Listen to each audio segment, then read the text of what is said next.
Toyota came in and just to do an inspection, heard a couple noises.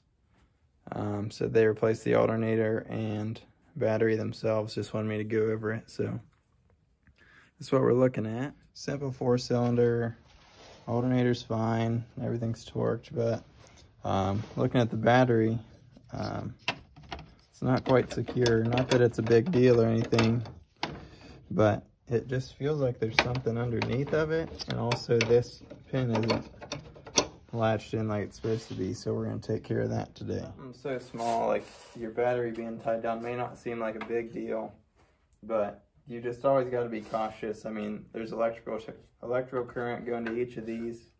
I mean, the battery could potentially come loose and contact something on the engine to a positive to ground, start a fire, short out a computer, or anything like that. So you always want to make sure that your battery is tied down properly. Just do it right the first time. That's all I really have. All right, so what we're looking like here, that Toyota just has a small little location to set this, which is fine, but that's what causes this to rock, is the battery isn't hooked properly in its hole. You can't tell because it's kind of dark. I wish I had a light, but ideally once I get that hook put on there like it's supposed to be, the battery will be good.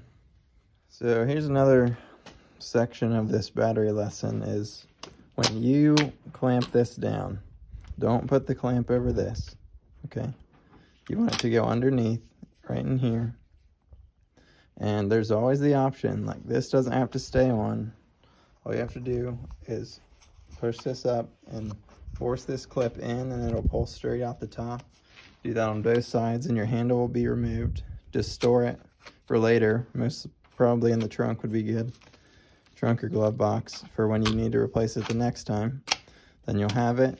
Then you won't have to mess with this, and the strap will be secure. Also, every one of these battery trays has a drain. It might look small like that, or a sort of big one maybe, but usually they're small. Always make sure when you change your battery out that you clean this drain, so just in case any liquid comes out of the battery, it can go down and not rot out anything around here.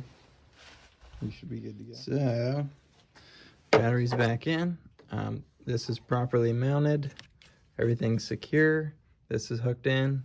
Another thing to remember is always put some sort of penetrating fluid on these, because they just get so gross after a while. I mean, usually they're not touched for 5+ years, because that's how long batteries normally last. So make sure you put some extra penetrating oil in there as you take them out and put them back in, and secure all your connections. You should be good to go now. This was just a short little video, but I mean, every little tip helps, and if I can help you guys out, that's what I like to do. So we'll catch you on the next one.